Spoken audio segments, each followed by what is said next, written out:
Commander Rhea Sullivan stood at the helm of the HMS Defiant, her weathered hands gripping the command rail as she stared into the endless void of space. The experimental battleship, humanity's pride and latest achievement, hummed beneath her feet with the power of its quantum engines. 20 years of service had taught her to read every vibration, every subtle shift in the ship's systems. Today, those vibrations carried a note of foreboding. "Commander, long-range sensors are picking up something unusual." Lieutenant James Hartford's voice cracked slightly as he spoke from his station. The young officer's fingers danced across his holographic display, bringing up streams of data that painted an increasingly disturbing picture. Sullivan's steel-gray eyes narrowed as she studied the readings. "Show me." The main view screen flickered to life, displaying what appeared to be a massive distortion in space-time, spreading across the Kuiper Belt like a rippling curtain. As they watched, the distortion began to tear open, revealing what lay behind it. Sullivan's breath caught in her throat. Ships. Hundreds of them. No, thousands. Each one larger than anything humanity had ever constructed, their hulls gleaming with an otherworldly metal that seemed to absorb light rather than reflect it. Their designs defied human engineering principles, all curved surfaces and impossible angles that hurt the eyes if you stared too long. "Send word to Earth Defense Command," Sullivan ordered, her voice steady despite the ice forming in her gut. "Priority Alpha. First contact scenario. Hostile intent likely." As her crew scrambled to relay the message, Sullivan studied the alien armada. The Defiant was mankind's most advanced warship, equipped with experimental quantum weapons and shields that had seemed nearly invincible during testing. Now, facing this vast alien fleet, she realized how primitive their best efforts might appear to a civilization capable of crossing the stars in such numbers. "Message away, Commander," Hartford reported. "Wait, we're being scanned. Multiple frequencies, like nothing we've ever seen before." Sullivan straightened her back, squaring her shoulders. "Shields up. Power to all defensive systems. Send out the first contact package on all frequencies." The bridge crew worked with practiced efficiency, but Sullivan could sense their fear. They had trained for this possibility, but facing the reality of an advanced alien civilization was something else entirely. The Defiant's shields hummed to life, creating a protective bubble around the ship that glowed faintly in the darkness of space. "No response to our transmission, Commander," Communications Officer Tara Wong reported, her dark eyes fixed on her console. "But the scans, they're getting more intense. Our shields are having trouble adapting to the frequencies." Before Sullivan could respond, a new signal cut through their communications like a knife through butter, bypassing their most sophisticated encryption as if it didn't exist. A voice filled the bridge, speaking perfect English, but with an underlying harmonic that made it clear this was no human speaker. "Primitive vessels of Earth, your existence has been noted. Your species' aggressive expansion ends here. Prepare for immediate terminus." Sullivan's jaw tightened. She had spent her entire career preparing for humanity's first contact with alien life. Like many, she had hoped it would be peaceful. But she had also prepared for this scenario, the nightmare scenario. "All hands to battle stations," she commanded, her voice carrying across the ship's internal communications. "This is not a drill. I repeat, this is not a drill." The Defiant's weapon systems came online, their experimental quantum torpedoes charging while point defense lasers tracked the approaching alien vessels. Sullivan knew they were outgunned, possibly by several orders of magnitude, but humanity had never backed down from impossible odds before. "Hartford, begin analyzing their scan patterns. Look for any irregularities, any sign of weakness. Wong, keep broadcasting the first contact package. They may be testing our responses. Engineering, I want every ounce of power you can give to our shields and weapons." As her crew acknowledged their orders, Sullivan watched the alien fleet begin to move. Their formation was perfect, almost beautiful in its geometric precision. The first wave of ships accelerated toward the Defiant, their massive forms growing larger on the view screen. "Commander," Hartford called out, his voice tight with tension, "I'm detecting energy buildups in the approaching vessels, like nothing we've ever seen before. The readings, they're off the charts." Sullivan nodded grimly. "Send everything we have to Earth Defense Command. Even if we don't survive this encounter, Earth needs to know what they're facing." She paused, then added, "It has been an honor serving with all of you." The alien ships opened fire, their weapons turning space itself into a canvas of destruction. The Defiant's shields flared brilliant blue as they struggled to repel energies they were never designed to withstand. Sullivan grabbed her command rail tighter as the ship shuddered violently. "Shields at 60%. Hartford shouted over the sounds of straining metal. "Whatever they're hitting us with, it's eating through our defenses like they're not even there." Sullivan's mind raced through options, strategies, possibilities. They couldn't run. The alien ships were faster. They couldn't hide. The alien sensors were clearly superior. That left only one option: fight, and fight smart. "Helm, plot an intercept course with the nearest alien vessel," she ordered. "Engineering, divert all power except life support to weapons. If we're going down, we're taking at least one of them with us."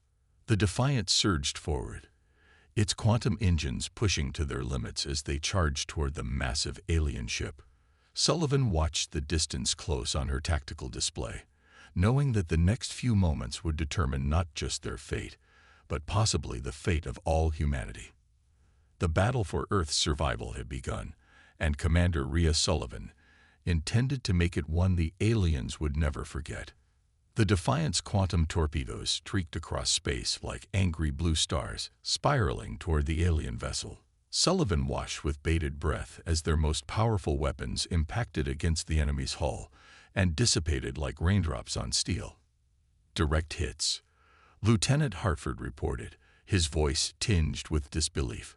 "No damage detected. Their shields. Commander, I don't think they even bothered raising them." A bitter taste filled Sullivan's mouth. The Defiant shuddered again as another barrage of alien weapons fire crashed against their failing shields. Warning klaxons blared across the bridge as multiple systems reported critical damage. "Shields at 15%. Wong called out. "Hull breaches on decks 3 through 5. Emergency containment fields holding, but barely." Sullivan's mind raced through combat scenarios, years of tactical training colliding with the horrible realization that they were hopelessly outmatched. But as she watched the alien vessels maneuver with their impossibly precise movements, something caught her eye. Hartford, focus sensors on their propulsion systems during their attack runs. "There's something different about their movement patterns when they fire." The young lieutenant complied, his fingers flying across his console. The Defiant lurched to port, barely avoiding another devastating blast. The evasive maneuver brought them closer to one of the smaller alien vessels, giving them a clearer scan. "Commander, I'm seeing it." Hartford's voice rose with excitement. "There's a fluctuation in their drive field every time they discharge their main weapons. It's tiny, but it's there." Sullivan leaned forward, studying the sensor data. "They're not invincible. They're just so far ahead of us that they don't need to be careful." A plan began forming in her mind, desperate and dangerous, but better than certain death. "Engineering, this is the commander. I need you to modify our shield harmonics. Instead of trying to block their weapons, we're going to try to absorb the energy." Chief Engineer Viktor Petrov's voice crackled over the comm, heavy with his Russian accent. "Commander, that's suicide. Our shield generators weren't designed for that kind of power absorption. Neither were they designed to fail humanity in its hour of need," Sullivan countered. "Make it work, Victor. It's our only chance." As Petrov and his engineering team worked frantically to modify the shields, Sullivan ordered the helm to maintain their distance from the alien fleet. Each hit they took now could be their last, but they needed time to implement her desperate gambit. "Commander," Wong called out, her voice strange. "We're receiving a transmission from the alien fleet. Text only. It's in English again." Sullivan nodded. "Put it on screen." The message appeared, its simplicity somehow more chilling than any threat. "Your resistance is noted. Your species shows promise. Submit now, and some may be preserved for study." "Send them our response," Sullivan ordered, her voice hard as steel. "Tell them humanity doesn't submit. We never have, and we never will." The next few minutes were a blur of desperate maneuvers and near misses. The Defiant's modified shields began to glow with an intense purple light as they absorbed more and more energy from the alien weapons. Warning indicators screamed across every console as the ship's systems were pushed far beyond their design limitations. "Shield capacitors at critical levels," Petrov shouted over the comm. "We can't take much more of this." "We don't need to," Sullivan replied, her eyes fixed on the tactical display. "Helm, plot a course directly between those two heavy cruisers. Engineering, prepare to release all absorbed energy through our forward quantum torpedo tubes. Weapons, load our remaining torpedoes with the shield capacitor modifications." Her crew looked at her with a mixture of fear and trust. They understood what she was attempting, a maneuver so dangerous it bordered on madness. But in the face of extinction, madness might be their only hope. The Defiant accelerated toward the gap between the alien vessels, its engines straining. The enemy ships began to adjust their position, their weapons charging for what they surely thought would be the killing blow. "Now," Sullivan commanded. The Defiant released its stored energy in a massive burst, combined with their remaining quantum torpedoes. The result was beyond anything they had hoped for. The massive energy discharge created a feedback loop with the alien ship's drive fields at the exact moment they fired their main weapons. Space itself seemed to twist as the energies collided. The alien vessel's perfect formation faltered for the first time as their drive fields fluctuated wildly. One of the smaller ships spun out of control, its hull crackling with energy discharges. "Multiple hits confirmed," Hartford shouted triumphantly. "Their drive fields are destabilizing. We actually hurt them." Sullivan allowed herself a grim smile. "Send all sensor data to Earth Defense Command. They need to know these beings can be fought." She turned to her tactical officer. "Show me their fleet formation." The display revealed something unexpected. The alien ships were pulling back, creating distance between themselves and the Defiant. Their perfect formation had been disrupted, and their previously coordinated movements showed signs of hesitation. "They're regrouping," Wong observed, wonder in her voice. "Commander, I think we scared them." "Not scared," Sullivan corrected, studying the alien ship's movements. "We surprised them, maybe for the first time in a very long time. And that gives Earth a chance." She straightened in her chair, addressing her bridge crew. "Send word to command. Tell them we found a weakness. It's small, but it's real. And tell them." She paused as new contacts appeared on their long-range sensors. Earth's defense fleet was arriving, led by 3 more experimental vessels like the Defiant. "Tell them the real fight is about to begin." As Earth's defense fleet took up formation around the Defiant, Sullivan observed something peculiar on her tactical display. One of the alien vessels was moving erratically, breaking away from their regimented formation. Its movement pattern was entirely different from the others, almost desperate. "Commander," Wong called out, her fingers flying across her console. "We're receiving a transmission from that irregular vessel. It's requesting asylum." The bridge fell silent. Sullivan studied the vessel's trajectory, noting how the other alien ships had begun to turn their weapons toward it. "Put it through." A holographic projection materialized on the bridge. The alien figure stood nearly 7 feet tall, its iridescent scaled skin shifting colors in the light. 4 eyes, arranged in a diamond pattern, blinked independently as it regarded them. Despite its otherworldly appearance, Sullivan could read the urgency in its posture. "I am First Scholar Vakrin of the Hegemony Science Division." The alien spoke, its words translated in real time. "Your tactics, they were unprecedented. Our battle simulations never predicted such adaptation. I must understand. I must know more. Before Sullivan could respond, the alien fleet opened fire on Vakran's ship. The vessel's shields flared brilliantly as it took hits from multiple directions.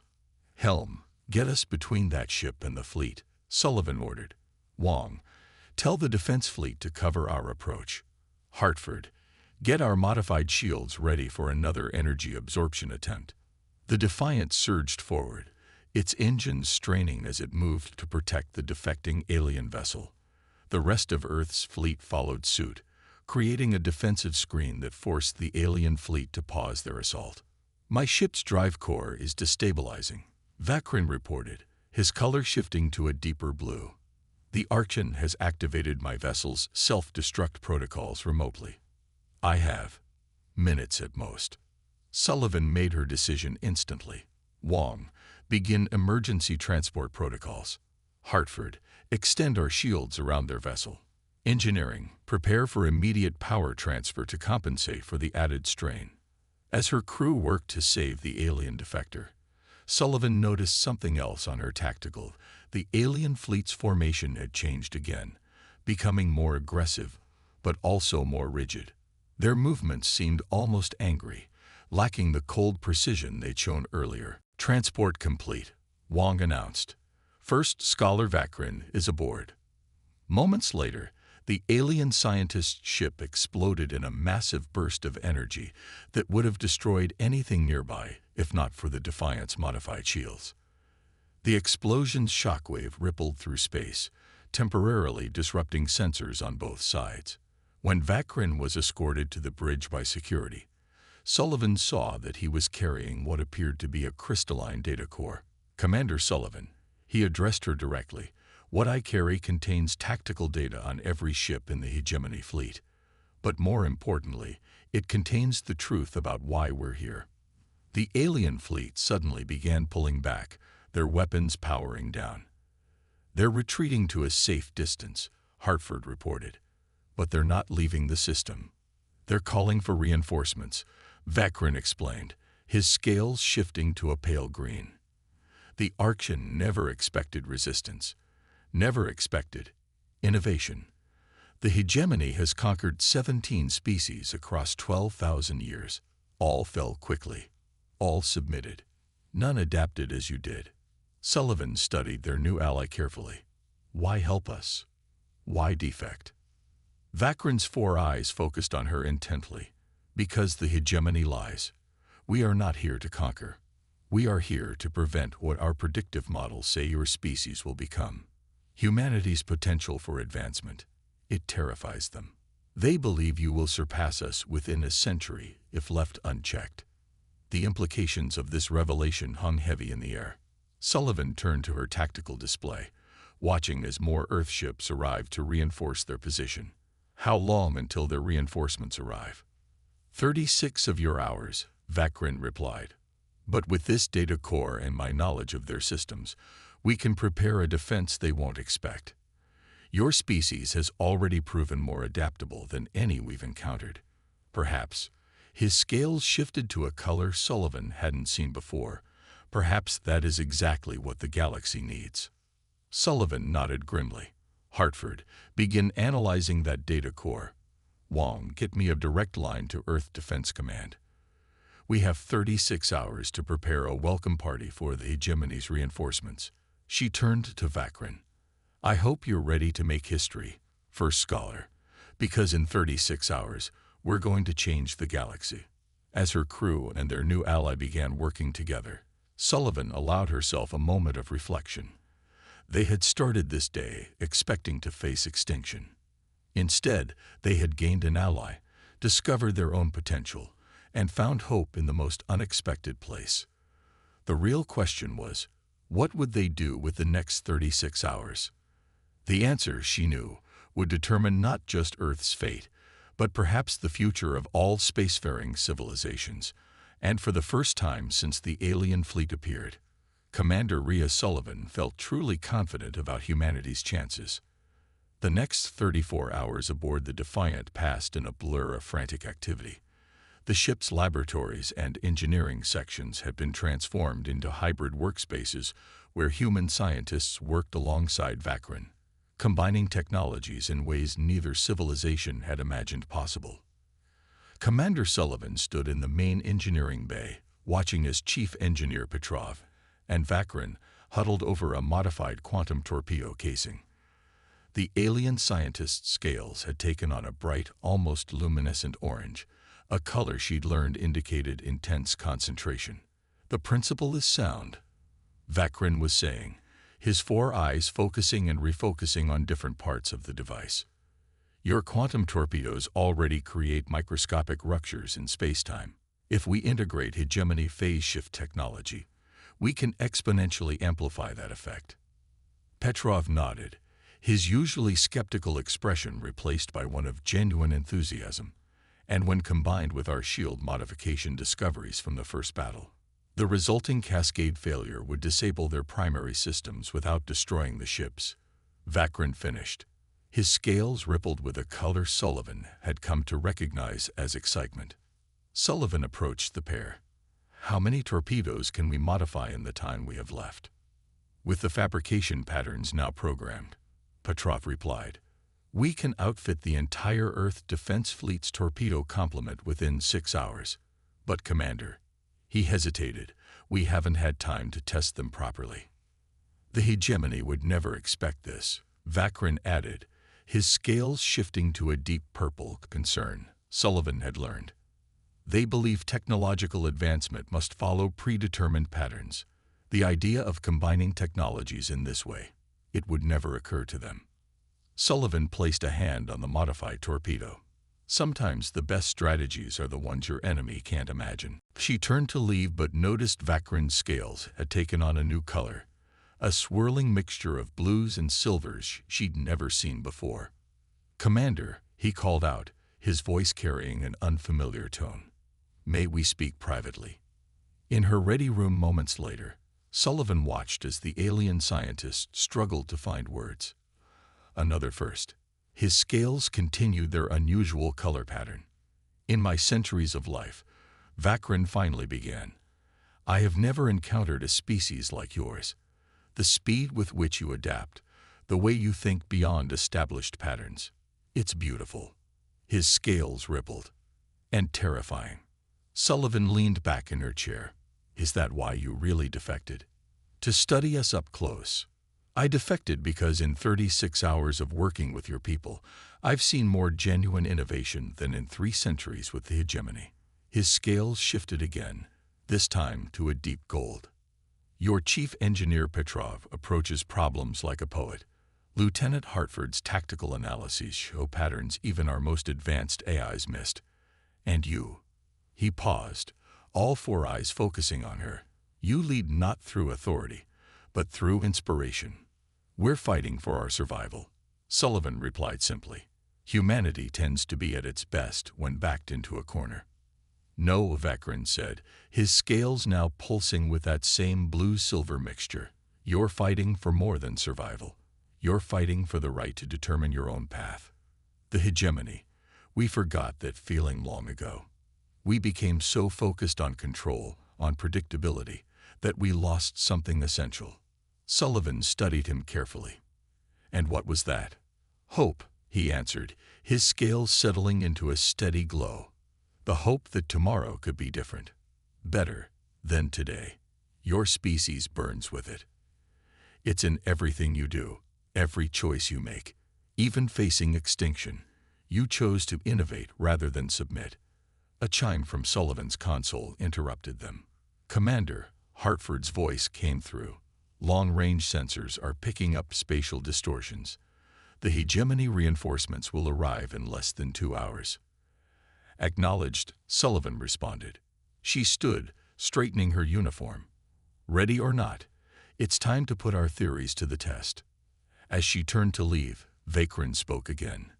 "Commander, Rhea, whatever happens in the coming battle, know that you've already changed the galaxy.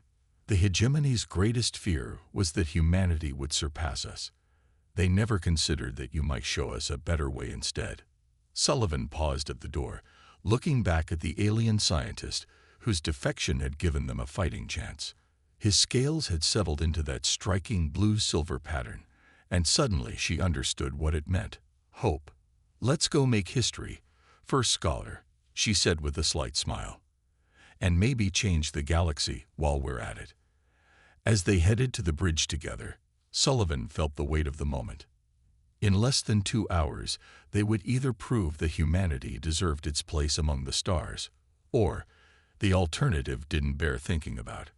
But with every member of her crew working in perfect harmony with their alien ally, she knew they'd already achieved something remarkable. The next battle wouldn't just be for Earth's survival. It would be for the right to dream, to innovate, to hope. And those were things worth fighting for. The spatial distortions tore open like massive wounds in the fabric of space, disgorging the hegemony reinforcement fleet. Sullivan counted over 3,000 vessels, nearly triple the size of the first wave.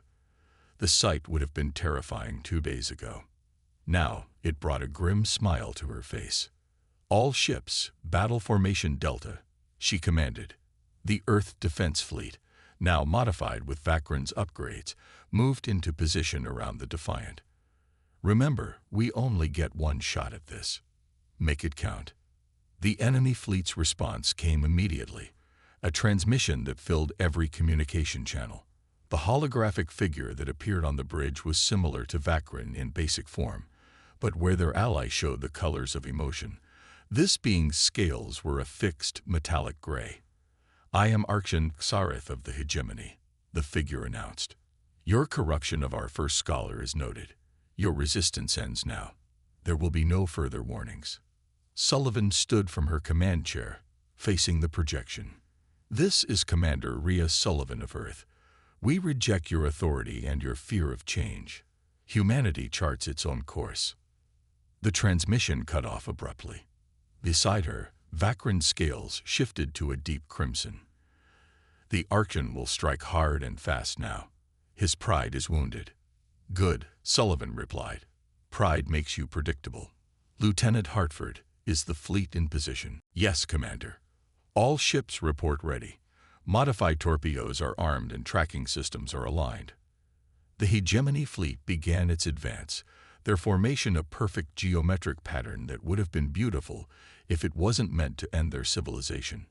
Sullivan watched the distance close on her tactical display, waiting for the perfect moment.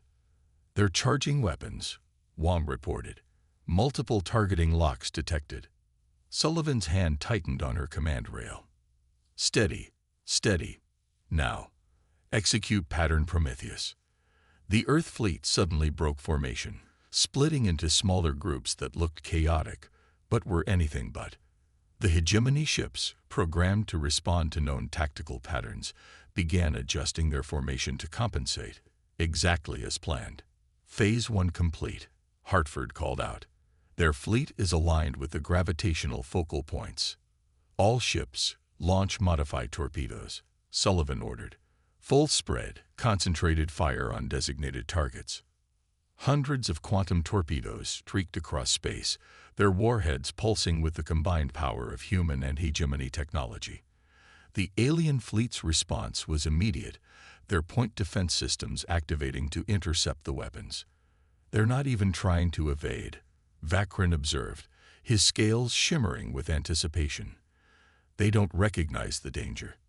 The torpedoes detonated in a carefully choreographed sequence, creating a cascade of spatial ruptures that linked together, forming a massive web of distorted spacetime.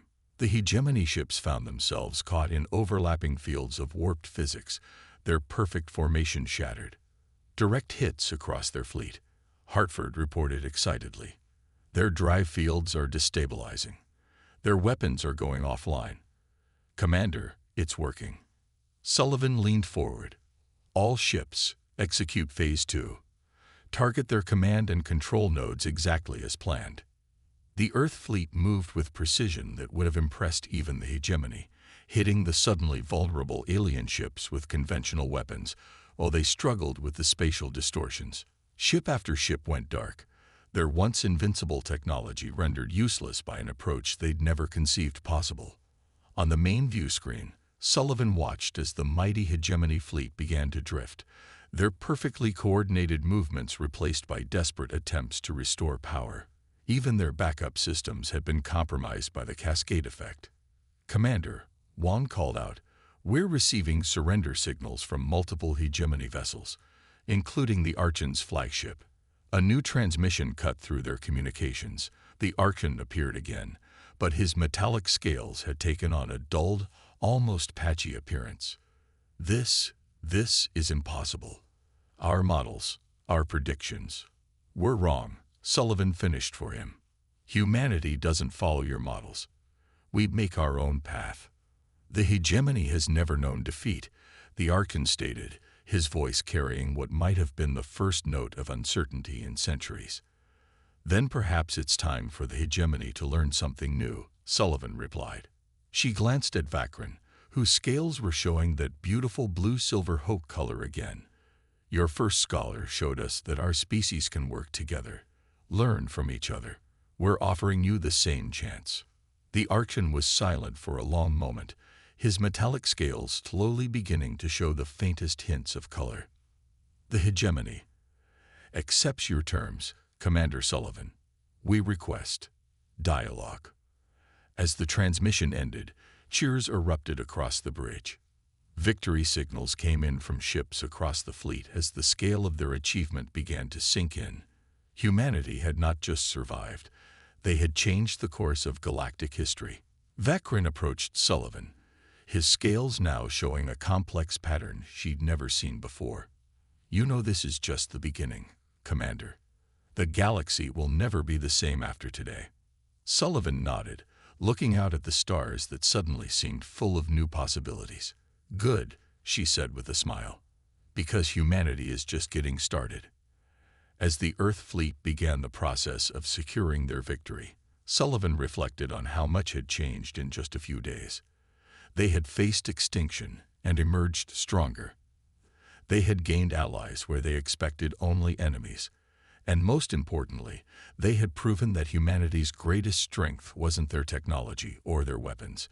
It was their ability to imagine a different future and make it real.